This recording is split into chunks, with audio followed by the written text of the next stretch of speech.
संविधान दिवस मना रहे हैं हम, और ऐसे वक्त में संविधान दिवस मना रहे हैं जिस वक्त में देश ही नहीं दुनिया को जिस संविधान पर नाज होना चाहिए कि उसने उस देश को एक मुकम्मल सबका बराबरी का देश बनाने का रास्ता सुझाया, और उसी देश में संविधान को बदलने की कोशिश करने वाले हुकूमत कर रहे हों।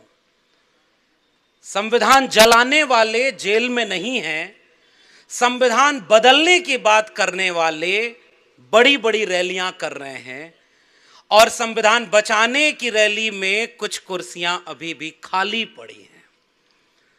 जिन्हें यहां होना चाहिए वो अभी किसी भ्रम में कहीं और हैं, इसीलिए संविधान मुश्किल में है। न किसी को कमतर न महान लिखा, न किसी को हिंदू सिख बौद्ध या मुसलमान लिखा। मिटाकर सारी गैर बराबरी भेदभाव को बाबा साहब डॉक्टर अंबेडकर ने संविधान लिखा। बेरोजगारों को नौकरी मांगने की बजाय धर्म बचाने के काम में लगा दिया गया हो, कथावाचक धर्म की बात करने की बजाय राजनीति कर रहे हों, और देश के बड़े बड़े नेता पुजारी बन गए हों, उस वक्त संविधान की बात कर रहे हैं हम, जिस वक्त वोट की चोरी हो रही हो, और फिर भी कहा जा रहा है कि हम संविधान के सामने नतमस्तक हैं। मैं 14 साल के बाद नौकरी से बेदखल कर दिया गया, क्योंकि वक्त संविधान से देश चलाने का तो है, मगर संविधान की बात करने पर सजा पाने का है। संविधान जलाने पर सजा नहीं मिलेगी, संविधान बदलने की बात करने पर सजा नहीं मिलेगी। अगर संविधान की बात करेगा कोई प्रोफेसर तो वो लक्ष्मण यादव की तरह नौकरी से निकाल दिया जाएगा, क्योंकि वो नागपुर के उस वाले संगठन के बारे में क्यों नहीं बात करता अच्छी जिसके मुखिया कहते हैं कि इस देश को मनुस्मृति से चलना चाहिए, और ये हिंदू राष्ट्र है, इसे घोषित नहीं करना है। ये हिंदू राष्ट्र की बात करना बाबा साहब के संविधान का सबसे बड़ा अपमान करना है, क्योंकि संविधान किसी धर्म का राष्ट्र नहीं बनाता। हम ऐसे दौर में संविधान पर बात करने के लिए यहां इकट्ठा हुए हैं जिस वक्त इसी देश में मध्य प्रदेश के न्यायालय में बाबा साहब अंबेडकर की प्रतिमा नहीं लग पाई। विरोध किया गया, और अब विरोध यहां तक पहुंच गया है कि डॉक्टर अंबेडकर थोड़े ही संविधान बनाए हैं, संविधान तो वीएन राव ने बनाया है। बाबा साहब अंबेडकर का अपमान करने का नया तरीका निकाले हैं कि वीएन राव को बड़ा कर दो। 75 साल हो गया संविधान लागू होने के, अब तक कहां सोए थे। अगर वीएन राव ने संविधान बनाया तो उनकी प्रतिमाएं लगनी चाहिए थी, लेकिन उनको तो अब आपको कहना पड़ रहा है कि अपने हर लफ्ज का खुद आईना बन जाऊंगा, तुझको छोटा कह के मैं कैसे बड़ा बन जाऊंगा, मुझको चलने दो अकेला है अभी मेरा सफर, रास्ता रोका गया तो काफिला बन जाऊंगा।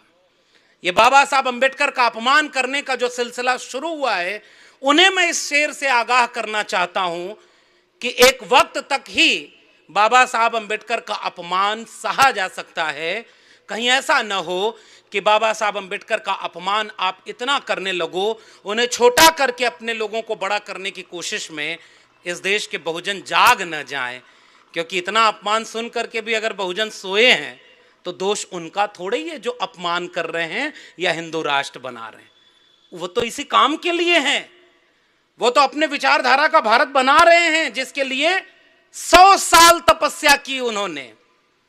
प्राध्यापक डॉक्टर लक्ष्मण जी यादव का जन्म उत्तर प्रदेश के आजमगढ़ जिले के एक छोटे से गांव में हुआ था।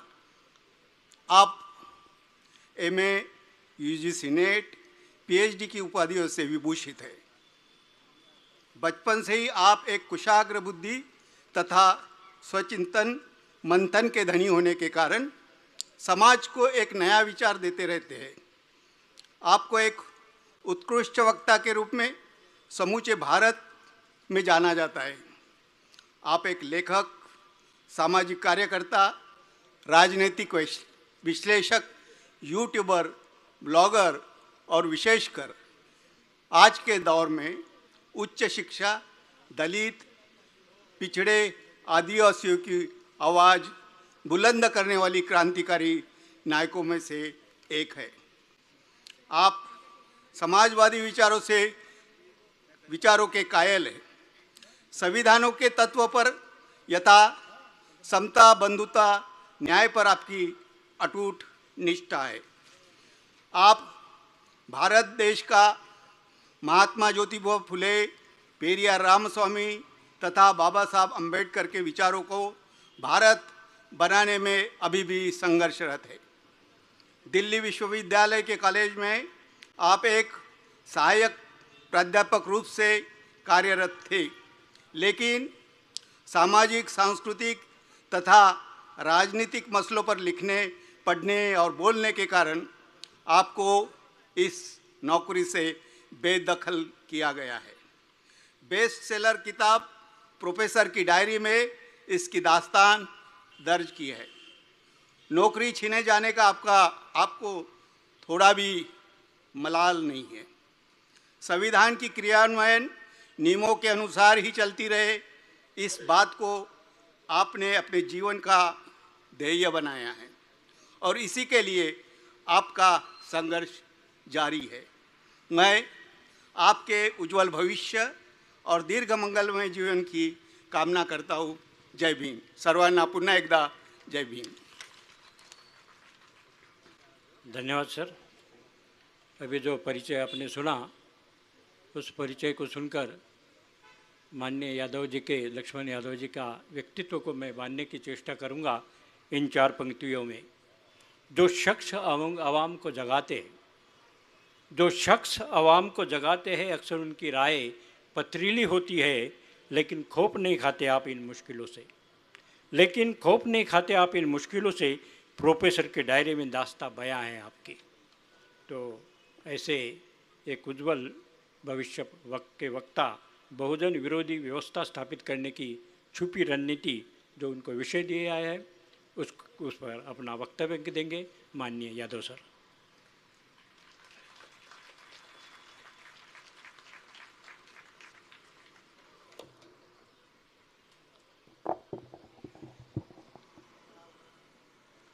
शुक्रिया संचालक महोदय।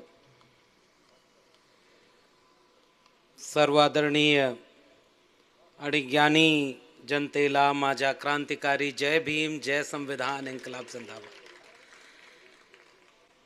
आणि डॉक्टर लक्ष्मण यादव यांच्याकडून संविधान दिनाच्या हार्दिक अभिनंदन और शुभेच्छा। या आपलीकडे मला मराठी येत नाही और इसलिए मैं अपनी बात हिंदी में करने की आपसे इजाज़त चाहता हूं। और नागपुर इतनी बार आए हैं, ये पता है कि मराठी बोल नहीं पाता लेकिन समझ जरूर लेता हूं। और अपनी बात पिछले वक्ता के बाद कहना, उनकी सारी बातें लगभग मैं समझ गया। मैं इतना ही कहूँगा कि अगर आप उत्तर प्रदेश या उधर की तरफ होते तो इतनी ही बात में 2-4 मुकदमा तो हो ही जाता। और हम लोग वो सब झेल रहे हैं, लेकिन लड़ाई बहुत लंबी है। संविधान दिवस मना रहे हैं हम, और ऐसे वक्त में संविधान दिवस मना रहे हैं जिस वक्त में देश ही नहीं, दुनिया को जिस संविधान पर नाज होना चाहिए कि उसने उस देश को एक मुकम्मल सबका बराबरी का देश बनाने का रास्ता सुझाया, और उसी देश में संविधान को बदलने की कोशिश करने वाले हुकूमत कर रहे हो। संविधान जलाने वाले जेल में नहीं हैं, संविधान बदलने की बात करने वाले बड़ी बड़ी रैलियां कर रहे हैं, और संविधान बचाने की रैली में कुछ कुर्सियां अभी भी खाली पड़ी हैं। जिन्हें यहां होना चाहिए वो अभी किसी भ्रम में कहीं और हैं, इसीलिए संविधान मुश्किल में है। ना किसी को कमतर न महान लिखा, न किसी को कमतर न महान लिखा, न किसी को हिंदू सिख बौद्ध या मुसलमान लिखा। मिटाकर सारी गैर बराबरी भेदभाव को बाबा साहब डॉक्टर अंबेडकर ने संविधान लिखा। और इसीलिए ये संविधान इतना महत्वपूर्ण है कि ये बराबरी की बात करता है। सब बराबर होंगे और सब बराबर होंगे। उस बराबरी का जश्न उस किताब के बहाने हम यहां मनाने के लिए इकट्ठा हुए हैं। मेरे परिचय में अभी बहुत शानदार तरीके से आप सब ने जो भूमिका तैयार की, मैं उसे अपनी हिम्मत मानता हूं। आजमगढ़ यूपी का रहने वाला व्यक्ति जो दिल्ली में रह रहा हो और नागपुर में आकर के संविधान सभा में अपनी बात रखने आया हो, ऐसे ही भारत की कल्पना बाबा साहब ने की थी। और अगर वो संविधान न होता तो ये मुमकिन न होता कि हम आज यहां पर खड़े होते और आपके बीच में संविधान को याद कर रहे होते। मगर किस वक्त हम संविधान को याद कर रहे हैं? जब हवा जहरीली हो चुकी है। नागपुर आया हूं तो कुछ सुबह से तबीयत ठीक नहीं लग रही थी, क्योंकि इतनी साफ हवा अब दिल्ली में नहीं है। दिल्ली में हम लोगों को जहरीली हवा लेने की अब आदत लग चुकी है। और कुछ दिन पहले तक शोर भी टीवी पर मचता था कि हवा जहरीली है, मगर हुकूमत बदल गई तो वो जहरीली हवा भी ऐसा लग रहा है कि पवित्र हो गई है, इसलिए अब उसे कोई सवाल नहीं करता। ऐसे वक्त में संविधान को याद करना, जब हवा जहरीली हो गई हो, पीने लायक पानी भी हर व्यक्ति को साफ नहीं मिल पा रहा है, खाने के खाने में पनीर और दूध तक में मिलावट जिस वक्त जारी हो, नदियां नहाने लायक न हो और साफ खाना खाने लायक सबको मुनासिब न हो, पेट्रोल डीजल तक में मिलावट हो, ट्रेनें पटरी से उतर जाएं, प्लेन क्रैश हो जाए, रुपए की कीमत अब तक के इतिहास में सबसे बुरे हालात में पहुंच गई हो, गरीबों के लिए अस्पताल में दवाई नहीं मिलते, अनपढ़ भारत के लिए शिक्षा कलम किताब नहीं मुहैया है, स्कूल खोले जाने के दौर में स्कूल बंद किए जा रहे हों, अमीरों के जेवरात सस्ते हो रहे हों, कलम किताब महंगी हो रही हो, बेरोजगारों को नौकरी मांगने की बजाय धर्म बचाने के काम में लगा दिया गया हो, कथावाचक धर्म की बात करने की बजाय राजनीति कर रहे हों और देश के बड़े बड़े नेता पुजारी बन गए हों, उस वक्त संविधान की बात कर रहे हैं हम, जिस वक्त वोट की चोरी हो रही हो और फिर भी कहा जा रहा है कि हम संविधान के सामने नतमस्तक हैं। इसलिए हम ऐसे भारत में बात कर रहे हैं क्योंकि इस वक्त का निजाम अपने लिए बॉलीवुड से गाना बनवाता है कि जिल्ले इलाही हैं तो मुमकिन है। हम कह रहे हैं कि इस देश में सबको न्याय और समता बाबा साहब का संविधान है, तब मुमकिन है, किसी व्यक्ति के रहने से मुमकिन नहीं है। तो इतने विरोधी दौर में हम संविधान की बात करने आए और मेरा विषय नई शिक्षा नीति है। मेरे पहले जो प्रोफेसर बोल रहे थे वो अभी भी नौकरी में होंगे और मैं 14 साल के बाद नौकरी से बेदखल कर दिया गया, क्योंकि वक्त संविधान से देश चलाने का तो है, मगर संविधान की बात करने पर सजा पाने का है। संविधान जलाने पर सजा नहीं मिलेगी, संविधान बदलने की बात करने पर सजा नहीं मिलेगी। अगर संविधान की बात करेगा कोई प्रोफेसर तो वो लक्ष्मण यादव की तरह नौकरी से निकाल दिया जाएगा, क्योंकि वो नागपुर के उस वाले संगठन के बारे में क्यों नहीं बात करता अच्छी जिसके मुखिया कहते हैं कि इस देश को मनुस्मृति से चलना चाहिए और ये हिंदू राष्ट्र है, इसे घोषित नहीं करना है। ये हिंदू राष्ट्र की बात करना बाबा साहब के संविधान का सबसे बड़ा अपमान करना है, क्योंकि संविधान किसी धर्म का राष्ट्र नहीं बनाता। हम ऐसे दौर में संविधान पर बात करने के लिए यहां इकट्ठा हुए हैं जिस वक्त इसी देश में मध्य प्रदेश के न्यायालय में बाबा साहब अंबेडकर की प्रतिमा नहीं लग पाई, विरोध किया गया और अब विरोध यहां तक पहुंच गया है कि डॉक्टर अंबेडकर थोड़े ही संविधान बनाए हैं, संविधान तो वीएन राव ने बनाया है। और इस देश में अब भी संविधान इतना बचा है कि वो लोग बाबा साहब अंबेडकर के खिलाफ बोल करके भी जेलों के बाहर हैं। बाबा साहब अंबेडकर का अपमान करने का नया नया तरीका निकाले हैं कि वीएन राव को बड़ा कर दो। 75 साल हो गया संविधान लागू होने के, अब तक कहां सोए थे। अगर वीएन राव ने संविधान बनाया तो उनकी प्रतिमाएं लगनी चाहिए थी, लेकिन उनको तो अब आपको कहना पड़ रहा है।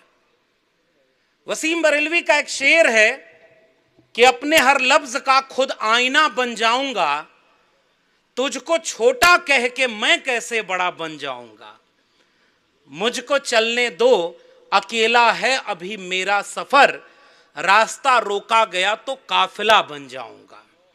ये बाबा साहब अंबेडकर का अपमान करने का जो सिलसिला शुरू हुआ है, उन्हें मैं इस शेर से आगाह करना चाहता हूं कि एक वक्त तक ही बाबा साहब अंबेडकर का अपमान सहा जा सकता है, कहीं ऐसा न हो कि बाबा साहब अंबेडकर का अपमान आप इतना करने लगो, उन्हें छोटा करके अपने लोगों को बड़ा करने की कोशिश में इस देश के बहुजन जाग न जाएं। क्योंकि इतना अपमान सुन करके भी अगर बहुजन सोए हैं तो दोष उनका थोड़े ही है जो अपमान कर रहे हैं या हिंदू राष्ट्र बना रहे हैं। वो तो इसी काम के लिए हैं, वो तो अपने विचारधारा का भारत बना रहे हैं जिसके लिए 100 साल तपस्या की उन्होंने। हम और आप कहां हैं, थोड़ा मूल्यांकन हमें भी करना है। इसलिए ऐसे वक्त में हम संविधान पर बात करने के लिए इकट्ठा हुए हैं, जब चीफ जस्टिस ऑफ इंडिया के मुंह पर जूता मारा गया और जूता मारने वाले को भी इस देश में सोशल मीडिया पर मसीहा बना करके उसे भी डिफेंड करने वाले लोग शर्मनाक तरीके से खड़ा हुए और हमारा Bahujan Samaj chief justice of India की कुर्सी पर बैठे एक दलित गवई साहब को सम्मान नहीं दिला पाया। अब रिटायर हो गए तो वो भी बेचारे कहते हैं कि अपमान तो हमें महसूस हुआ था, मगर क्यों उन्हें ही महसूस हुआ। मिसाल के तौर पर नागपुर के लोगों, एक सवाल मेरा है और आपके माध्यम से पूरे देश से, ये संविधान दिवस मनाने का हर कार्यक्रम, सरकारी कार्यक्रम को छोड़ दिया जाए तो ये सारा कार्यक्रम केवल SC ST OBC ही क्यों करता है, और उसमें भी शेड्यूल कास्ट के लोग सबसे ज्यादा करते हैं। इस बात के लिए मैं तारीफ भी करता हूं। अभी OBC उतना नहीं कर पा रहा है, लेकिन धीरे धीरे हम लोग कोशिश में लगे हैं, हम जगाने में लगे हैं। लेकिन यह सवाल पूछिएगा कि इस देश में संविधान दिवस वे लोग क्यों नहीं मनाते जो संविधान को बदलने की बात करते हैं, क्योंकि वो तो संविधान को बाधा मानते हैं और जिनको संविधान ने हक में लाया, समानता न्याय दिया, वो संविधान दिवस मनाता है। ऐसे वक्त में जब हम संविधान दिवस मनाने के लिए यहां पर इकट्ठा हुए हैं तो हम एक सवाल आपके जरिए यह पूछना भी चाहते हैं कि संविधान ने किसको क्या दिया। हमारे जैसे लोग ये बात कहते हैं कि संविधान नहीं था तब भी मनुष्य पैदा होते थे। यह अलग बात है कि कोई मुख से पैदा हो जाता था, कोई भुजाओं से हो जाता था। ब्राह्मणों मुखमासीत बाहुर नाम क्षत्रिया हमने नहीं लिखा है, इसलिए भावना आहत होने का ठेका हमने नहीं लिया है, ये उन्हीं की किताब में लिखा है। तो संविधान नहीं था तब भी लोग पैदा होते थे, कोई मुख से, कोई भुजा से, कोई जंघे से, कोई पैर से, सही जगह से कोई पैदा नहीं हो पाया। फिर भी कहते हो विश्व गुरु है। मैं तो कभी कभी सोचता हूं कि देश के प्रधानमंत्री जब विदेश में जाते हैं और ये कहते हैं कि हम तो उस देश से आए हैं जिसने दुनिया को युद्ध नहीं बुद्ध दिया। आपको विदेश में अगर अपनी तारीफ करानी होती है तो तथागत बुद्ध याद आते हैं, और जब 8,000 करोड़ का जहाज भारत में लैंड करता है तो बुद्ध के खिलाफ युद्ध छेड़े हुए हैं। लद्दाख में जहां बौद्धिस्ट परंपरा है उसको कहे थे पूर्ण राज्य का दर्जा देंगे, और वहां जो राज्य के लिए आंदोलन कर रहा है वो जेल में है। सोनम वांगचुक जेल में है, वो केवल अपने राज्य का पूर्ण राज्य का दर्जा मांग रहा है, जो इन्होंने भी कहा था कि हम दे देंगे, वो जेल में है। प्रोफेसर आनंद तेल तुंबड़े, यही आप जानते होंगे विद्वान लोग, वो जेल में रहे, अभी बाहर हैं। प्रोफेसर हनी बाबू जेल में रहे, बहुत सारे लोग जेल में हैं, और जिनको जेल में होना चाहिए वो बड़ी बड़ी कुर्सियों पर बैठ करके बहुत बड़े बड़े ओहदे संभाले हुए हैं। इसलिए मैं आपसे कहने आया हूं कि संविधान नहीं था तब भी इंसान पैदा होते थे, लेकिन बराबर नहीं थे।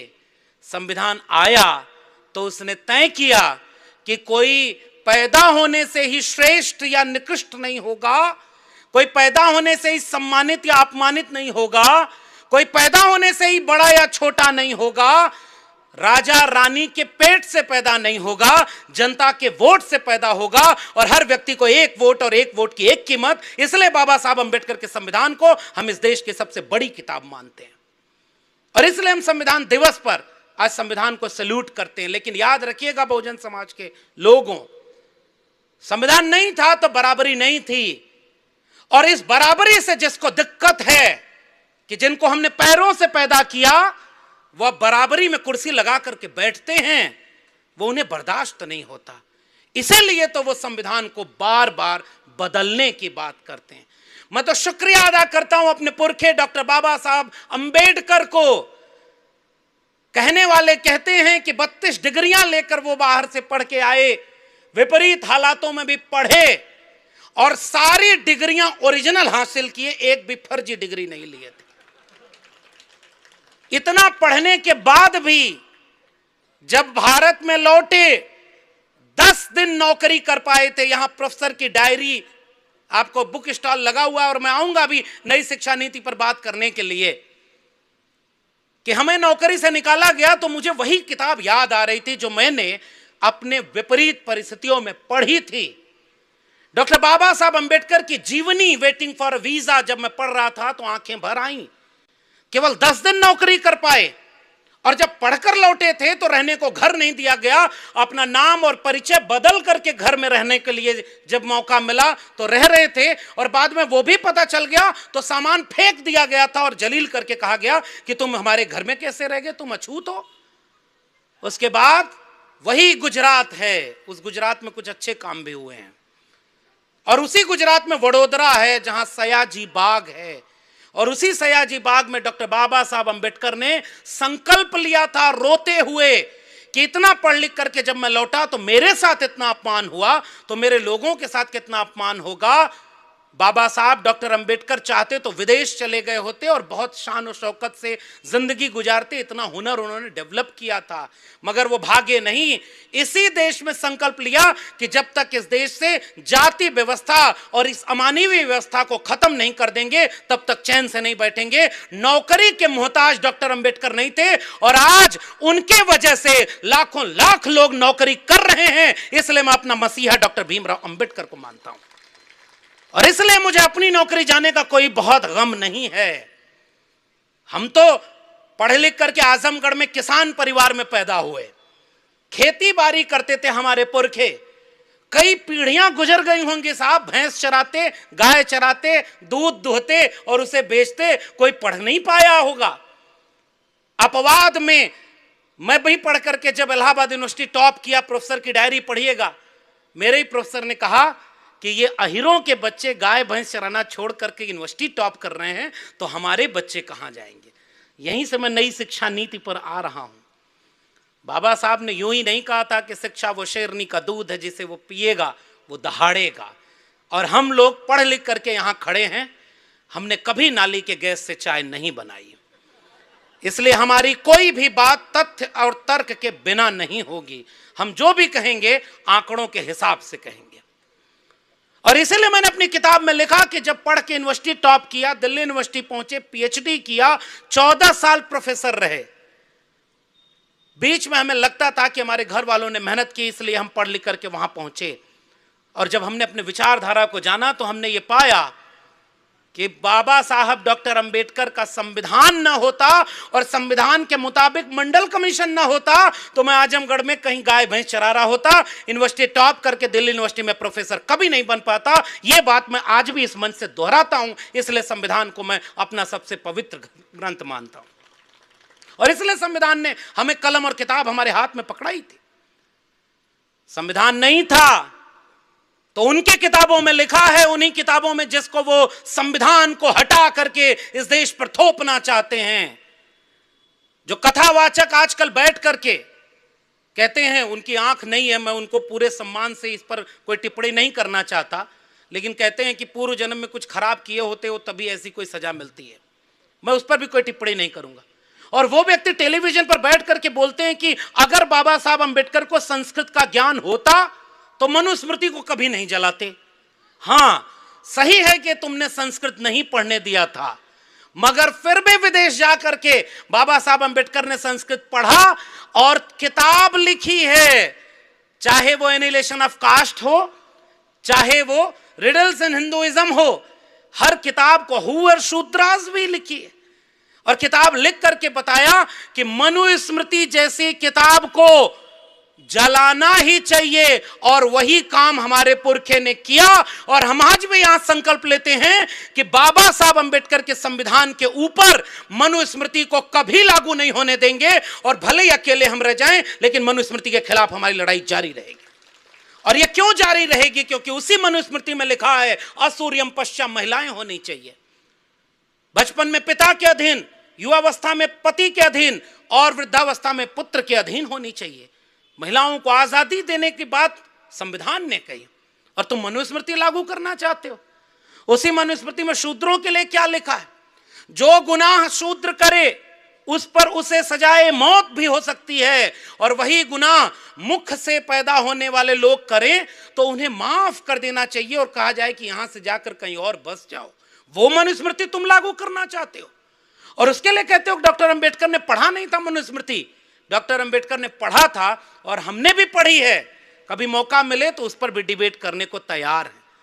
हम लोग कैमरों से डरते नहीं। अभी हमारे प्रोफेसर कह रहे थे कि वो पूजा करने जाते हैं जिले इलाही तो भी कैमरा लेकर के जाते हैं। ऐसे कैमरा जीवियों को भी एक निमंत्रण होना चाहिए। और मैं नई शिक्षा नीति के जरिए भी कह रहा हूं, अगर मैं दिल्ली विश्वविद्यालय में पढ़ाता था, दिल्ली विश्वविद्यालय में मनुस्मृति को सिलेबस में ऐड किया जा रहा था, सिलेबस में डाला जा रहा था कि मनुस्मृति को भी पढ़ाया जाए, क्योंकि वो पहली कानून की किताब है। मैंने कहा कोई बात नहीं, विश्वविद्यालय होते ही हैं परस्पर विरोधी विचारों को पढ़ने, जानने, समझने, तर्क विवेक के लिए। शर्त केवल इतनी है कि जिस सिलेबस में जिन बच्चों को मनुस्मृति पढ़ाना, उसी में गुलामगिरी महात्मा फूले की और एनिहिलेशन ऑफ कास्ट बाबा साहब अंबेडकर की भी पैरेलल सिलेबस में लगाना, उसके बाद मनुस्मृति पढ़ाना। यानी जहां बीमारी वहीं इलाज, दोनों मिल जाएगा, तो इससे अच्छी शिक्षा क्या होगी? इसलिए मैं कहता हूं कि चलो तुम नहीं जलाना चाहते, मत जलाओ, पढ़ने दो पूरे भारत को, लेकिन साथ में गुलामगिरी भी पढ़ने दो। और मेरे पुरखे ने सवाल पूछा कि अगर मुख से पैदा हुए थे तो गर्भ कहां ठहरा था? मैं नहीं कह रहा हूं, गुलामगिरी में महात्मा फूले कह रहे हैं। वही महात्मा फूले जिनकी मूर्ति महाराष्ट्र के मुख्यमंत्री ने अभी कुछ महीने पहले बनवाई है। और महाराष्ट्र के लोगों, मैं जब आपके यहां आ रहा था तो मैं भी कुछ रिसर्च कर रहा था, और रिसर्च में मिला कि 26 नवंबर 2025 को महाराष्ट्र के मुख्यमंत्री ने एक चिट्ठी लिखी है बाबा साहब डॉक्टर अंबेडकर के नाम। अभी गूगल करके पढ़िएगा। उन्होंने चिट्ठी लिखी है कि हे बाबा साहब, आप नहीं होते तो आज ये संविधान नहीं होता, और संविधान नहीं होता तो कैसे हमने इस संविधान को लागू किया, वो काम ना हो पाता। और संविधान जब बना तो इसी संविधान के बनने के बाद जो लोग एक जमाने में नक्सली बन गए थे, जिन लोगों ने एक समय में संविधान का विरोध किया था, वे नक्सली भी अब सरेंडर कर रहे हैं। और हम संविधान को इसलिए शुक्रिया कर रहे हैं कि संविधान ने अब इस देश को समता और संपन्नता का रास्ता दिखाया है, और चिट्ठी खत्म हो गई। मैं इंतजार कर रहा था कि महाराष्ट्र के मुख्यमंत्री उसी चिट्ठी में आगे बोलते कि हे बाबा साहब, हम आरएसएस के लोग माफी मांगते हैं कि 26 नवंबर 1949 को जैसे ही यह संविधान अधिनियमित आत्मार्पित हुआ था, 3 दिन बाद हमारे ही संगठन ने पहली बार संविधान का विरोध किया था। हम माफी मांगते हैं बाबा साहब कि हमारे संगठन की पत्रिका ऑर्गेनाइजर में यह लिखा है कि यह संविधान तो ठीक नहीं है और हम इस संविधान को नहीं मानते हैं। हम माफी मांगते हैं बाबा साहब कि 1960 और 66 तक उस संविधान के खिलाफ पैरेलल संविधान बनाने की शुरुआत इसी देश में हो गई थी। हम माफी मांगते हैं बाबा साहब कि 1990 और 95 के बीच उसी संविधान को खत्म करके मनुस्मृति को लागू करने की शुरुआत हुई थी। हम माफी मांगते हैं बाबा साहब कि जब अटल बिहारी वाजपेयी की सरकार थी तो संविधान की समीक्षा करने का आयोग हमने बनाया था। हम माफी मांगते हैं बाबा साहब कि 2024 का चुनाव लड़ने के लिए हमारे ही कुछ नेताओं ने नारा लगाया था कि अब की बार 400 पार, ताकि संविधान बदलना है, और हमने सारे ऐसे नेताओं को जेल में डाल दिया। अब हम कहते हैं कि अब ये मनुस्मृति से देश नहीं चलेगा और अब ये देश संविधान से चलेगा। जो मनुस्मृति की बात करेगा हम उसे जेल में डालेंगे। इसलिए हे बाबा साहब, आज हम संकल्प लेते हैं कि मनुस्मृति की बात करने वाले हर व्यक्ति को जेल में डालेंगे। मैं इंतजार कर रहा था कि वो चिट्ठी यहां तक पहुंचती, मगर अफसोस कि वो चिट्ठी खत्म हो गई। उस चिट्ठी में आगे कोई बात थी ही नहीं। महाराष्ट्र के लोगों मजबूरी है कि ज्योतिबा फूले की जयंती और पुण्यतिथि पर वो भी फूल और माला डालते हैं। बाबा साहब डॉक्टर अंबेडकर की मूर्ति पर और दीक्षा भूमि, जहां यहीं बगल में इतना पवित्र स्थल है, देश के प्रधानमंत्री जब पहली बार आरएसएस मुख्यालय आए थे तो पहले दीक्षा भूमि में माथा टेके थे। बहुजनों, एक बात याद रखना, बाबा साहब ने इशारे में ही बता दिया था कि मुझे मूर्तियों में मत खोजना, मैं किताबों में मिलूंगा। और किताबों को पढ़ने की बजाय अगर हमने बाबा साहब को मूर्ति में कैद कर दिया तो ये सारे लोग हमारे कम पढ़े लिखे लोगों को धोखा देने के लिए बाबा साहब की बड़ी बड़ी मूर्तियां बनाएंगे, उस पर माला पहनाएंगे, जय भीम भी बोलेंगे, लेकिन बाबा साहब के संविधान को भीतर से खोखला भी कर देंगे, आरक्षण को खत्म कर देंगे और संवैधानिक मूल्यों और उसूलों को खत्म करके शिक्षा और रोजगार, दो ही जगह तो आरक्षण है, दोनों खत्म कर देंगे और जोर से बोलेंगे जय भीम। अब यहीं से मैं अपनी शिक्षा वाली बात शुरू कर रहा हूं और वो ऐसा कर रहे हैं कैसे, यही बात मैं आपसे कहने आया हूं। मुझे पता है कि खाना खाने के समय व्याख्यान हो रहा है, लेकिन आप लोग भूखे तो नहीं है? विचारों की भूख होनी चाहिए। ये वाला पेट तो रोज भरता रहता है। इतना मेहनत से 3 महीने मेहनत हुई इस कार्यक्रम को करने में। पूरी आयोजन समिति बैठी है। एक छोटा सा निवेदन आयोजन समिति से कि उन्होंने बहुत अच्छा ड्रेस पहना है, सब लोग आयोजन समिति के, और बहुत मेहनत से वो काम कर रहे हैं। मैं उनके लिए शुक्रिया अदा करता हूँ। आप जैसे कार्यक्रमों की जरूरत हमें उत्तर भारत में बहुत ज़्यादा है, क्योंकि वहाँ बुलडोजर बहुत ज़्यादा है और ऐसे कार्यक्रम कम हो गए हैं। वहाँ ज़रूरत है, वहाँ कथावाचक भी ज़्यादा हैं। अभी मैं आ रहा हूँ कि कैसे वो साइंटिफिक, अभी प्रोफेसर साहब बोल रहे थे कि संविधान का मतलब है साइंटिफिक टेम्परामेंट, और उसी के खिलाफ काम हो रहा है। लेकिन आयोजन समिति के लोगों, आपकी आयोजन समिति में कुछ नौजवानों के चेहरे और दिखें तो बेहतर होगा, ताकि अगली पीढ़ी को हम और मेहनत से समझा पाएं। नारा लगाया गया कि पढ़ेगा इंडिया तो आगे बढ़ेगा इंडिया। नारा लगाया गया कि हम विश्व गुरु बनने वाले हैं, लेकिन विश्व गुरु का नारा एक तरफ लग रहा था और दूसरी तरफ नई शिक्षा नीति लागू हो रही थी, जिसमें गुरुओं को भी ठेके पर रखने की शुरुआत कर दी गई थी। और उसी शिक्षा को उन्हीं मित्रों के हाथों बेच दिया गया था जिनको बिहार के भागलपुर में 1 रुपए में 33 साल के लिए कई एकड़ जमीन बेच दी गई थी, जिनको रेल बेच दी गई, जिनको बैंक बेच दिया गया। शिक्षा नहीं बिकी थी। बॉम्बे लेजिस्लेटिव असेंबली में भाषण देते हुए बाबा साहब डॉक्टर अंबेडकर एक बहुत महत्वपूर्ण बात कहते हैं, पूरा निबंध पढ़ने लायक है। डॉक्टर अंबेडकर कहते हैं कि राज्य की जिम्मेदारी है कि वो हर नागरिक को कलम और किताब मुहैया कराएगा।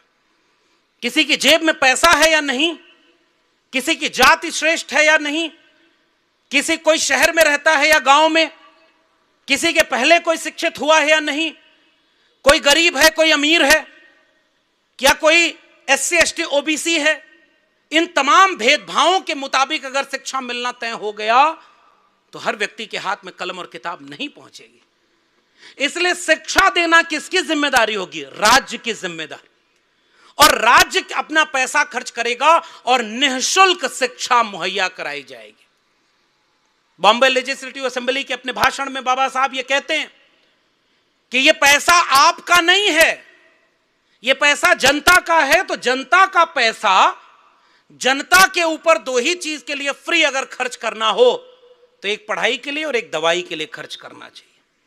और समाजवादी आंदोलनों के नारे लगा करते थे कि दो बातें हैं मोटी मोटी, सबको इज्जत सबको रोटी, मिटे गरीबी और अमीरी, मिटे चाकरी और मजबूरी, रोटी कपड़ा सस्ती हो और दवा पढ़ाई मुफ्ती हो। यानी पढ़ाई और दवाई मुफ्त होनी चाहिए, जेब से न तय हो कि कौन पढ़ेगा और कौन नहीं पढ़ेगा, पहले किताब से तय होता था। वही मनुस्मृति। फला लोग अगर गलती से भी उनके कान में वेदों की ऋचाएं चली जाएं तो कान में शीशा पिघला कर डाल देना चाहिए। सुनने में भी कितना खराब लगता है, उन्हें शिक्षा नहीं मिल सकती। और बाबा साहब अंबेडकर जिसे तीसरा गुरु मानते थे, उन्होंने 3 जनवरी 1848 को इसी महाराष्ट्र के दूसरे इलाके पुणे भिड़ेवाला में जब पहला स्कूल खोला, और उस समय स्कूल खोलने के लिए 2 ही लोगों को चुना था, महिलाओं को भी शिक्षा से वर्जित किया गया था और अछूतों को। उन्होंने जब उनके लिए स्कूल खोला तो एक किताब का नाम बता रहा हूं, देखिए मैं फिर से कह रहा हूं, मैं प्रधानमंत्री नहीं हूं कि कुछ भी बोल दूंगा, जो कहूंगा तथ्य और तर्क से कहूंगा ताकि आप क्रॉस चेक कर लीजिए। किताब का नाम है इनकैर्नेशन और उसके राइटर का नाम है सुनील खिलनानी। उन्होंने महात्मा फूले पर एक चैप्टर लिखा है और उसी चैप्टर में उन्होंने लिखा है कि जब वो स्कूल खोला गया, बाकी धनंजय कीर से लेकर के तमाम लोगों की जीवनी है और महाराष्ट्र सरकार ने खुद महात्मा फूले के सारी राइटिंग्स को पब्लिश किया है, उसमें भी पढ़ा जाना चाहिए। जब स्कूल खोला गया तो महाराष्ट्र पुणे के भिड़ेवाला के इलाके में बड़े बड़े पोस्टर लगा दिए गए कि ये धर्म के विरोध में काम हो रहा है, ये शूद्रों और महिलाओं को शिक्षा देने का काम जो व्यक्ति कर रहा है ये पाप कर रहा है। वही लोग जाकर पिता को भी समझा देते हैं। और वही गोविंद राव, उन पर एक फिल्म भी बनी थी पिछले दिनों, फूले। सिनेमा उनके हिसाब से जब बनता है तो घोर नफरती प्रोपोगेंडा भी हो, कश्मीर फाइल, केरल फाइल, ये फाइल वो फाइल बना दो, टैक्स फ्री करके दिखाते हैं। और जब फूले सिनेमा बन रहा था तो उसमें कितनी बार कैंची चली सेंसर बोर्ड की, अगर भूल गए हो तो फिर बधाई हो, संविधान बदल के मनुस्मृति वाले राज के लिए हम और आप भी तैयार हो रहे हैं। हम अपने लोगों को नहीं बचा पा रहे हैं तो फिर हमको उनको दोष क्यों देंगे। महात्मा फूले के ऊपर इन्हें फिल्म बनी थी और उस फिल्म में वही सीन काटा गया कि सावित्रीबाई फूले जब स्कूल जा रही हैं पढ़ाने तो कचरा, मैला और गोबर फेंका जा रहा था, तो लोग यहां आंदोलन कर दिए कि ये तो हमारी भावना आहत हो गई, हमारा अपमान हो रहा है, जबकि ये इतिहास है, तुमने किया है ऐसा। अमेरिका में महात्मा फूले ने जब गुलामगिरी लिखी, स्लेवरी, तो उन्हें किनको समर्पित की है? नागपुर के बौद्धिक लोगों जरा बताना जोर से, ये गुलामगिरी किसको समर्पित की है, किसको डेडिकेट की है? अमेरिका के व्हाइट्स को की है, ब्लैक को नहीं की। क्यों पता है? क्योंकि जब ब्लैक्स मूवमेंट कर रहे थे कि नस्ल भेद बुरी चीज है, तो अमेरिका के व्हाइट्स ने ब्लैक को यह नहीं कहा कि यह देश विरोधी है, पापी है, इसको देश से निकालो, ये हमारे यहां नस्ल भेद पैदा कर रहा है। जैसे भारत में कोई जब बाबा साहब अंबेडकर की बात होती है तो कहते हैं कि इन्होंने जातिवाद कर दिया, आरक्षण दे दिया। आज भी किसी मुखस्स जायते से पूछिए तो वो यही कहेगा कि बाबा साहब अंबेडकर ने बहुत गलत किया, आरक्षण से ये देश बर्बाद हो गया। कहता है कि नहीं कहता है? अमेरिका के व्हाइट्स ने कहा कि हां, हमारे पुरखों से गलत हुआ, रास्ते पर चलने के लिए अलग अलग थे, व्हाइट अलग रास्ते से चलते थे, ब्लैक अलग रास्ते से चलते थे। और महात्मा फूले ने जब वो इतिहास पढ़ा था, अमेरिका को 2 गृह युद्ध झेलना पड़ा था उसके खिलाफ। और अभी कोविड के बाद की बात है शायद, एक ब्लैक व्यक्ति, एक व्हाइट पुलिसमैन, अगर आपने देखा हो, घुटने पर बैठ करके उसके गर्दन को दबाता है, मारता है, और वो व्यक्ति ब्लैक जो होता है वो मर जाता है। पूरे अमेरिका में आंदोलन खड़ा हो गया, ब्लैक सड़कों पर बदल गया, ब्लैक व्हाइट हाउस में राष्ट्रपति बन गया, लेकिन हमारे ऊपर अत्याचार नहीं रोका। तो व्हाइट्स ने उनको ताने नहीं मारे थे, उनको अपमान और जलील नहीं किया था, उनके साथ गूगल करके भी देखना, घुटने पर बैठ करके माफी मांगी थी कि हां, हमारे पुरखों ने जो व्हाइट्स थे आपके पुरखों के साथ गलत किया, हम उसकी माफी मांगते हैं। और एक व्हाइट हाउस में ब्लैक को राष्ट्रपति भी बनाया गया। और आज अमेरिका डाइवर्सिटी इंडेक्स निकालता है कि अगर ब्लैक की आबादी हमारे राज्य में जितनी है उतनी आबादी पूरे अमेरिका को चलाने में है कि नहीं है। अमेरिका बदल गया। हमारे देश में जो जाति जनगणना की मांग करता है उसे ही जातिवादी कह दिया जाता है। महात्मा फूले को कौन पढ़ता है? अंबेडकर को कौन पढ़ता है? और यही सारे आज सोशल मीडिया पर लिखते हैं कि आरक्षण से यह देश बर्बाद हो गया। मैं दिल्ली विश्वविद्यालय से अभी नहीं पढ़ा रहा हूं, इसलिए और खुश हूं क्योंकि मेरे दिल्ली विश्वविद्यालय में लक्ष्मीबाई कॉलेज नाम का एक डिग्री कॉलेज है, जिसके प्रिंसिपल अपनी दीवारों पर गोबर लीप रही थी गाय का, क्योंकि कह रही थी अगर एसी नहीं होगी तो गाय के गोबर से मेरा क्लासरूम ठंडा होगा। यह आरक्षण ने किया है। बताओ, अगर आरक्षण नहीं था तो तुम्हारे विश्वविद्यालय कितने टॉप रैंकिंग में दुनिया में थे? कहीं नहीं थे। तो जब महात्मा फूले ने स्कूल खोला तो उनका विरोध किया गया। स्कूल खोलने का विरोध हुआ है और यह फिल्म में दिखाया गया। शिक्षा मिलने का रास्ता जब वहां से शुरू हुआ, तब उस रास्ते से चल करके आगे बढ़ करके लोग पढ़ने लगे और संविधान ने रास्ता दिया। बाद में जब महात्मा फूले ने स्कूल खोला, उसके बाद वो कारवां आगे बढ़ा। बात बहुत लंबी हो जाएगी, इसलिए न्यू एजुकेशन पॉलिसी पर आना चाहता हूं। जब संविधान बना तो शिक्षा राज्य की जिम्मेदारी थी, इसलिए सरकारी स्कूल खोले गए। सरकारी स्कूल में फीस नहीं ली जाती थी, नाम मात्र की कहीं कहीं होती थी। सर्व शिक्षा अभियान खोला गया, हर गांव में स्कूल खोला जाए इसकी कोशिश की गई, और सरकार की जिम्मेदारी होती थी कि शिक्षा हर व्यक्ति तक पहुंचे। और जैसे जैसे भारत जब गरीब था तो मुफ्त में शिक्षा देता था। धीरे धीरे जब भारत अमीर होने लगा, 5 ट्रिलियन इकोनॉमी का सपना देखने लगा, तो न्यू एजुकेशन पॉलिसी में पूरी शिक्षा व्यवस्था को पूंजीपतियों के हाथों बेच दिया। अब मैं एक एक करके जरा इसका उदाहरण आपको दे देता हूं। न्यू एजुकेशन पॉलिसी कब लागू हुई थी? जब दुनिया में कोरोना आया था। कोविड से लड़ रहा था इंसान, और दुनिया में जब कोविड से लड़ा जा रहा था तो भारत में कुछ वीडियो वायरल हो रहे थे जिसमें एक व्यक्ति कहता है कि हमारे यहां कोरोना नहीं होगा, अगर देसी गाय के गोबर को अगर शरीर पे लीप लेंगे तो कोरोना नहीं होगा, और इस तरह से कोरोना से बच जाएंगे। आप देखिए कि नहीं आपने वो वीडियो देखा करिए, ताकि गांव में जो अंधश्रद्धा जिसकी बात अभी प्रोफेसर साहब कह रहे थे वो कैसे चल रही है, बीमारी हम भी पहचाने। और मैं तो यूपी बिहार के आसपास से आता हूं। पहला कोरोना माई का मंदिर बना था बिहार में, बाद में बंद हो गया क्योंकि बिजनेस ठीक नहीं चला, तो मंदिर बना दिया उसी का। दुनिया वैक्सीन खोजे थी, बाद में तो रिपोर्ट आई उस वैक्सीन के बाद भी कितना क्या क्या हो रहा है, जवान लोग मारे जा रहे हैं। देश में इस पर चर्चा नहीं होगी। एक बाबा यात्रा निकाल रहा है कि इस देश को हिंदू राष्ट्र बनाना है। तो उसी कोविड की आड़ में जब सब कुछ बंद था तो 3 कानून पास किए गए। पहला कृषि कानून, कृषि सुधार कानून, दूसरा मजदूरों का श्रमिक सुधार कानून, और तीसरा न्यू एजुकेशन पॉलिसी, जिसे नेशनल एजुकेशन पॉलिसी भी कहते हैं। यानी कोविड के आड़ में संसद में चर्चा ही नहीं हुई इस पर। बताइए, इस देश को पता है कि आप जिनको चुन करके भेजते हैं उनके सामने संसद में रखा भी नहीं गया कि नई एजुकेशन पॉलिसी पर पहले डिबेट हो जाए। बिना डिबेट के पास कर दिया गया। और पहली बात, नागपुर के लोगों, बाबा साहब डॉक्टर भीमराव अंबेडकर ने आरक्षण इसलिए नहीं दिया था कि वो गरीबी उन्मूलन कार्यक्रम था। बाबा साहब अंबेडकर ने कहा, और मैं आज भी ये कहता हूं कि दुनिया में आरक्षण से बेहतर प्रणाली और कोई दूसरी नहीं, जिसने इतना कम वक्त में इतनी बड़ी आबादी की जिंदगी में क्रांतिकारी बदलाव ला दिया। इसलिए हम आरक्षण को भीख नहीं मानते, हम आरक्षण को इस देश में समता और न्याय के लिए सबसे जरूरी मानते हैं। और मंडल कमीशन ने एक वाक्य लिखा कि आरक्षण बीमारी की दवा नहीं है, दर्द की दवा है। उसके साथ और भी चीजें करनी थी ताकि जातिवाद की बीमारी ठीक हो जाए। तुमने आरक्षण तो लागू किया नहीं, अब आरक्षण को खत्म करने के लिए संविधान ही बदलना चाहते हो। न्यू एजुकेशन पॉलिसी में आरक्षण शब्द ही नहीं है। पहली बात, आपके देश की जो पॉलिसी चल रही है उसमें रिजर्वेशन शब्द है ही नहीं। एनईपी में SEDG में रिजर्वेशन को क्लब कर दिया गया। अब आरक्षण की बात ही नहीं होती, न नीति है और न इसकी कोई जिम्मेदारी राज्य पर है। जब बिक जाएगा सब कुछ तो क्लासरूम में कितने बच्चे SC ST OBC पढ़ रहे हैं इसका कोई डेटा ही नहीं होगा। विश्वविद्यालय में कितने प्रोफेसर SC ST OBC पढ़ा रहे हैं इसका कोई डेटा ही नहीं होगा, क्योंकि न्यू एजुकेशन पॉलिसी में रिजर्वेशन शब्द ही नहीं है।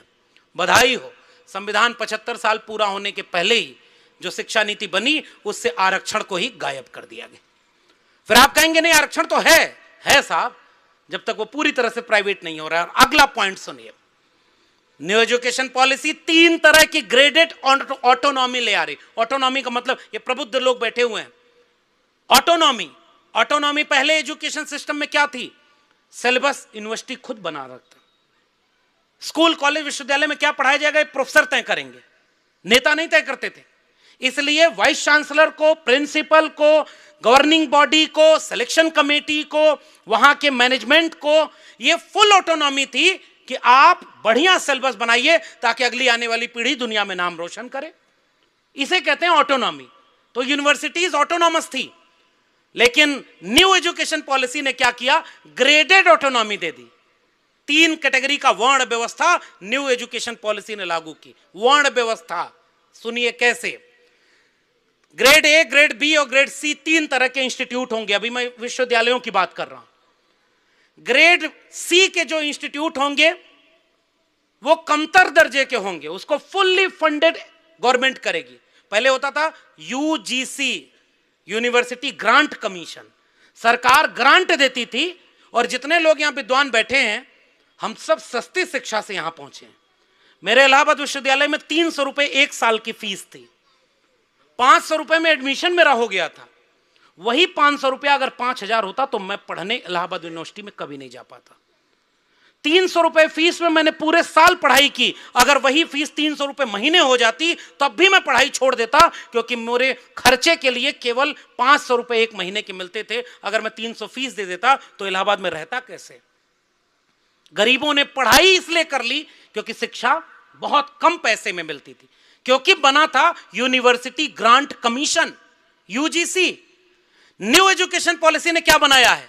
हेफा, हायर एजुकेशन फाइनेंशियल, मतलब हेफा बना दिया, एजेंसी। अब हेफा का मतलब क्या है?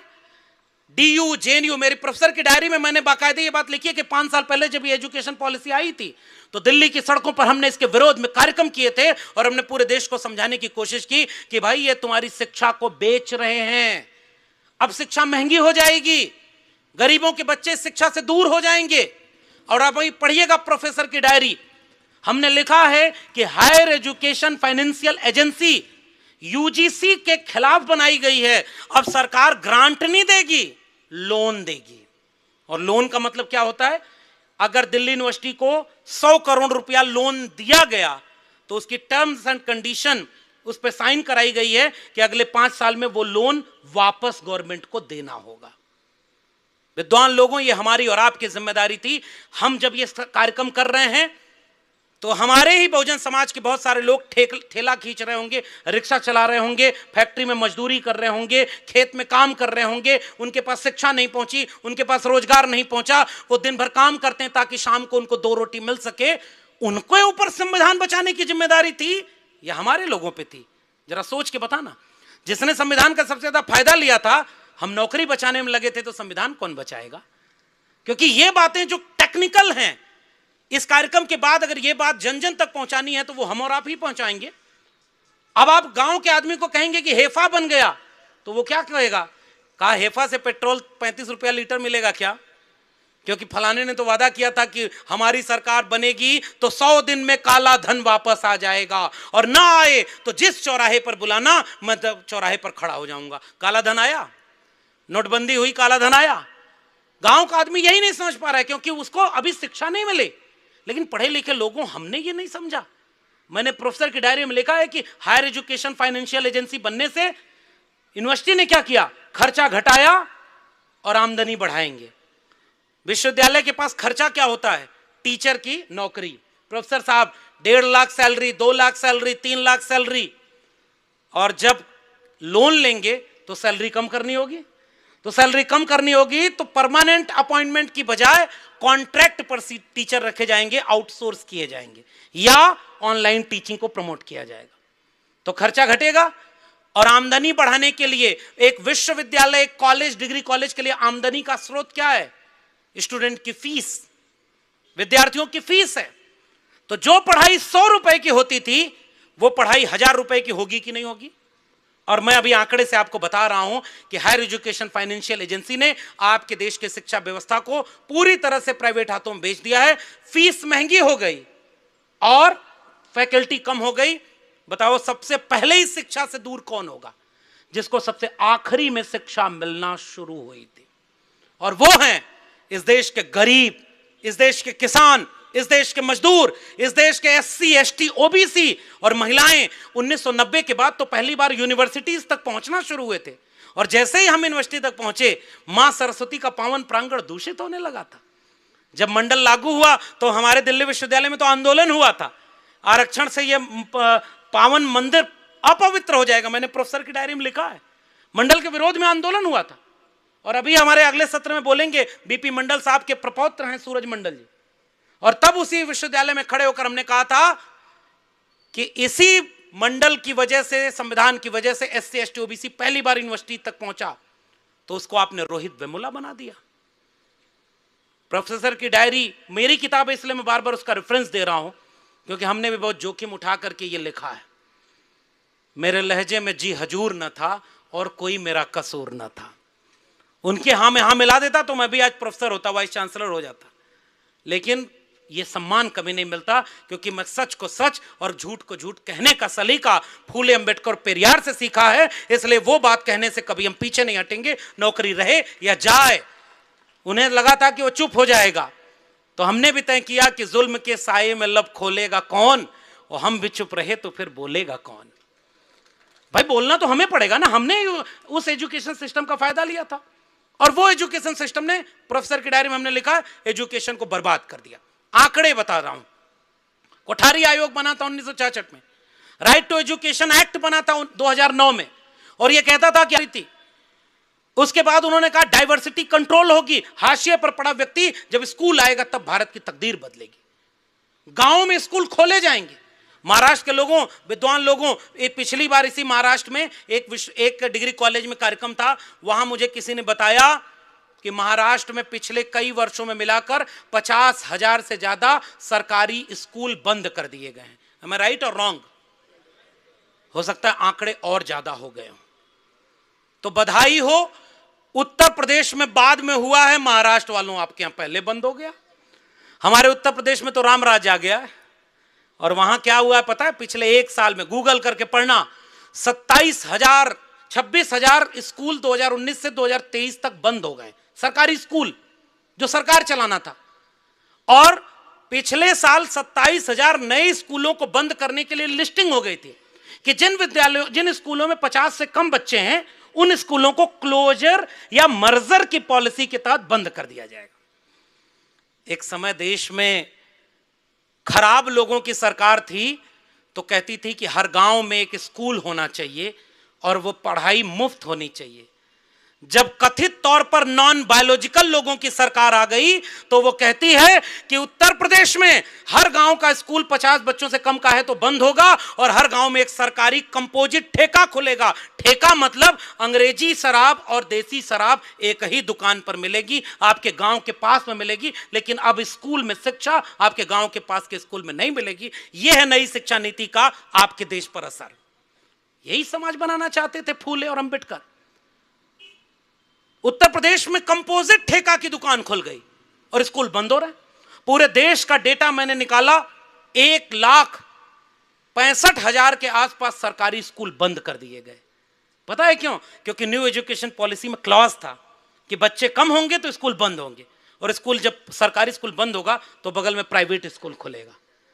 हर गांव में सुबह 2 तरह के बच्चे गांव से बाहर निकलते हैं। एक वो बच्चे जो अच्छा ड्रेस पहनकर, अच्छी वैन आती है उनके घर पर और अच्छे माहौल में परिवार से निकलकर वो कॉन्वेंट स्कूल में पढ़ाई करने जाते हैं, और उसी गांव से दूसरे बच्चे जो कंधे पर झोला लेकर के मेहनत करने, मजदूरी करने उसी गांव से बाहर निकलते हैं। जिस उम्र में उन्हें स्कूल जाना था उसी उम्र में बच्चे काम पर जाते हैं। ये भारत की तस्वीर बनी है। इसके बाद आप कहते हो क्या विश्वगुरु बन जाओगे? ड्रॉप आउट रेशियो बढ़ गए आपके एजुकेशन पॉलिसी के बाद। अच्छा, आप सोचिए कि स्कूल में अगर बच्चे नहीं आ रहे हैं तो दोषी कौन है? बच्चे? ये दोषी तो सरकार है कि वहां तक वो सुविधा नहीं पहुंचाई जो बच्चे स्कूल जा पाए, और स्कूल नहीं जा पाए इसलिए उन बच्चों का पूरा ड्रॉप आउट रेशियो बढ़ गया। This is the new education policy of India. Next, अब मैं कुछ 2-4 पॉइंट और करूं क्योंकि वक्त बहुत ज्यादा हो रहा है। क्लास 6 से ही वोकेशनलिज्म वोकेशनल स्टडी शुरू की गई है। देश के प्रधानमंत्री का भाषण भी मुझे याद है, जब न्यू एजुकेशन पॉलिसी को वो लॉन्च कर रहे थे तो कह रहे थे हम स्किल डेवलपमेंट करेंगे, स्किल बनाएंगे ताकि हमारे बच्चे डिग्री लेकर बेरोजगार न फैलें। हमारे बच्चे वाकई सारी ओरिजिनल डिग्रियां लेने के बाद भी बेरोजगार बैठे हैं। इसका मतलब इतना तो जिले इलाही को पता है कि डिग्री लेकर के बेरोजगार बैठते हैं, क्योंकि रोजगार का आपने सुविधा दी नहीं। तो न्यू एजुकेशन पॉलिसी में क्लॉज क्या जोड़ा, स्कूलिंग में क्लॉज जोड़ा कि स्किल डेवलपमेंट के नाम पर हम ट्रेडिशनल स्किल को अगली पीढ़ी तक हैंडओवर करेंगे। बहुजन समाज के लोगों, नागपुर से अच्छी जमीन इस बात को दोहराने की नहीं हो सकती। गौर से सुनना, न्यू एजुकेशन पॉलिसी के स्किल डेवलपमेंट प्रोग्राम का मतलब यह है, कुम्हार का बेटा कुम्हार बनेगा, लोहार का बेटा लोहार बनेगा, बढ़ई का बेटा बढ़ई बनेगा, धोबी का बेटा धोबी बनेगा, और तमाम ये किसान के बेटे किसान बनेंगे, क्योंकि उन्हीं के पास ट्रेडिशनल स्किल है। और जो कुछ नहीं करता उसका बेटा हुक्मरान बनेगा। यही मनुस्मृति कहती थी। और बाबा साहब का संविधान कहता था कि कुम्हार, लोहार, बढ़ई, नाई, मोची, निषाद, मल्ला, किसान, मजदूर के बेटा बेटी भी डीएम, एसपी, प्रोफेसर और साइंटिस्ट बनकर के देश चला सकते हैं। और न्यू एजुकेशन पॉलिसी उनको वापस अपने पेशे में ढकेल रही है। इसलिए मैं पूरे गुस्से के साथ ये बात को कह रहा हूं कि आपके बच्चों को वापस वहीं भेजने की कोशिश शुरू कर दी गई है जहां से वो निकलने के लिए कई पीढ़ियां खपा चुके थे। और यह नई शिक्षा नहीं थी। पंचर बनाने वाले को बेटे को कहोगे कि उसको अच्छा पंचर जोड़ने आता है, तो तड़ी पार जो थे उनके बेटे को बैट बल्ला पकड़ने आता था। थोड़ा जोखिम तो उठा ही लूं, नौकरी छीन लिया और क्या छीनोगे, मेरे पास तो कुछ है भी नहीं, ईडी सीबीआई भेज लो, कुछ मिलेगा ही नहीं, उधार और लोन पर रह रहा हूं। कबीरा खड़ा बाजार में लिए लुकाठी हाथ, और जो घर जा रो अपना चलो हमारे साथ। हम तो कबीर को अपना नायक मानते हैं, इसलिए हम किसी से डरने वरने वाले नहीं हैं। बताओ कि तुम्हारे बेटे में कौन से स्किल थे कि बीसीसीआई का चेयरमैन बना है और अब आईसीसी का चेयरमैन बना है, उसको अंग्रेजी बोलने नहीं आती, और तुम इस देश के दलितों, पिछड़ों के बच्चों को कह रहे हो कि हम स्कूल में भी एजुकेशन स्किल के नाम पर दे देंगे ताकि वो डीएम ना बन पाए, वो एसपी ना बन पाए, वो इंजीनियर ना बन पाए, डॉक्टर ना बन पाए। इसलिए न्यू एजुकेशन पॉलिसी में वापस आपको पुश्तैनी पेशे में ढकेलने की कोशिश की जा रही है। डिजिटल लर्निंग शुरू की जा रही है। डिजिटल लर्निंग का मतलब क्या है? आप मोबाइल से पढ़ लोगे और मोबाइल से पढ़ के हम आपको घर बैठे डिग्री देंगे। मल्टीपल एंट्री, मल्टीपल एग्जिट, यानी मान लीजिए आप ग्रेजुएशन में एडमिशन लेते हैं तो बीए फर्स्ट ईयर पास किया तो डिप्लोमा की डिग्री मिल गई, पढ़ाई छोड़ सकते हैं आप। सेकेंड ईयर पास किया तो दूसरी डिप्लोमा की डिग्री मिल जाएगी। उसके बाद थर्ड ईयर पास किया तो उसके बाद डिग्री मिलेगी। फोर्थ ईयर पास किया तो उससे हायर डिग्री मिलेगी। ये किसके लिए आपने किया? कल्पना करके बताना कि इस देश का 90% भारत जो गरीब है उसके बच्चे जब एडमिशन लेंगे और घर में अगर कोई हालात खराब होंगे तो बताइए सबसे पहले वही गरीब कमजोर के बच्चे पढ़ाई छोड़ेंगे कि नहीं छोड़ेंगे?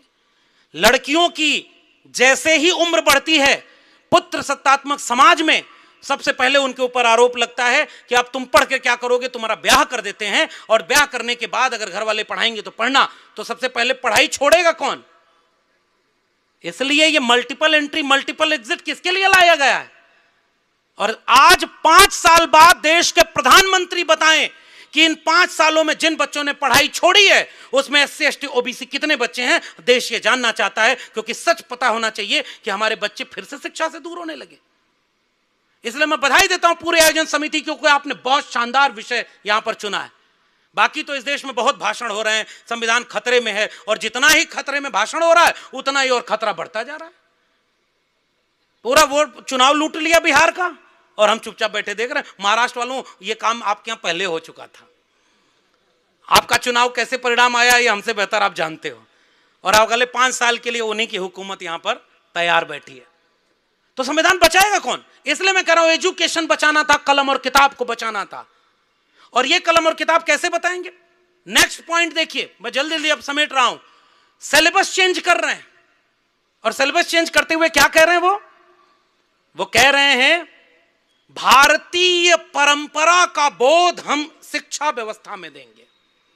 भारतीय परंपरा, ज्ञान परंपरा, दर्शन परंपरा, और उस ज्ञान और दर्शन की परंपरा में वो क्या पढ़ा रहे हैं? वेद पढ़ाने चाहते, वैदिक गणित पढ़ाना चाहते हैं, शंकराचार्य को पढ़ाना चाहते हैं, चार धर्म, क्या है वो, चार तीर्थ, क्या कहते हैं उसे, चार धाम। देखिए मैं थोड़ा उस वाले मामले में कम पढ़ा लिखा हूं, जो विद्वान है वो उससे आहत ना हो। हमने फूले अम्बेडकर पेरियार को ज्यादा पढ़ा, समय नहीं मिला कि ये वेद पुराण पढ़ पाते। बाकी पढ़ाई तो हमारे पुरखों ने कर ली है, हम अम्बेडकर को पढ़ते हैं तो हमें उसका जवाब मिल जाता है। चार धाम पढ़ाओगे? अभी प्रोफेसर साहब कह रहे थे गीता पढ़ा रहे हैं। साहब ये पहली बार हरियाणा में लागू हुआ था। हरियाणा के गवर्नमेंट ने तय किया था कि कंपलसरी पेपर होगा, और पिछली बार महाराष्ट्र आया तो उन्होंने ज्योतिष शास्त्र को महाराष्ट्र में कंपलसरी पेपर बना दिया है। ग्रेजुएशन के सिलेबस में ज्योतिष विज्ञान पढ़ाएंगे। दुनिया में टेस्ला एक कंपनी है जो ऐसी गाड़ी बना रही है जिसमें ड्राइवर की जरूरत नहीं होगी, वो अपने आप बिना ड्राइवर के चलेगा। चीन जो है डीप सीक का डेवलपमेंट कर रहा है, कोई चैट जीपीटी बना रहा है।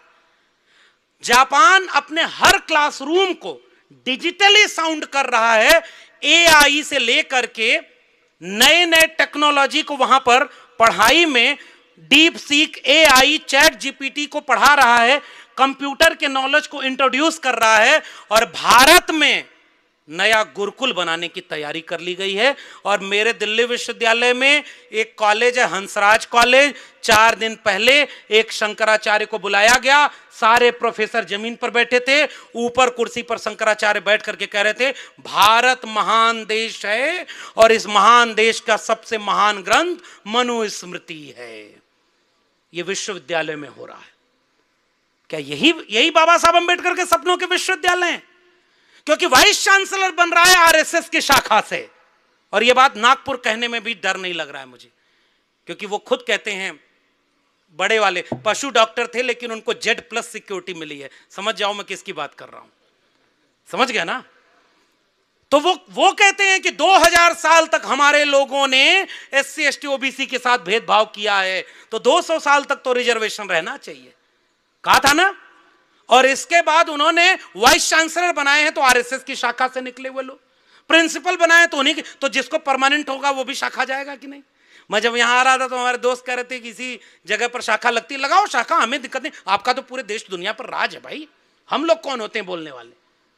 लेकिन विश्वविद्यालयों को तो रहने दिए होते। उसी जगह पर जब आप ज्ञान और दर्शन की शिक्षा देकर भारतीय परंपरा पढ़ा रहे हो, मैं आपसे सवाल पूछना चाहता हूं देश के प्रधानमंत्री से और शिक्षा मंत्री से कि उसी भारतीय ज्ञान परंपरा में तथागत बुद्ध क्यों नहीं है, संत कबीर क्यों नहीं है, गुरु रविदास क्यों नहीं है, गुरु नानक क्यों नहीं है, चोखा मेला बसवन्ना नारायण गुरु से लेकर के पेरियार क्यों नहीं है, ज्योतिबा फूले क्यों नहीं है, डॉक्टर बाबा साहब भीमराव अंबेडकर क्यों नहीं है? इनके बिना क्या भारतीय ज्ञान परंपरा पूरी हो सकती है क्या?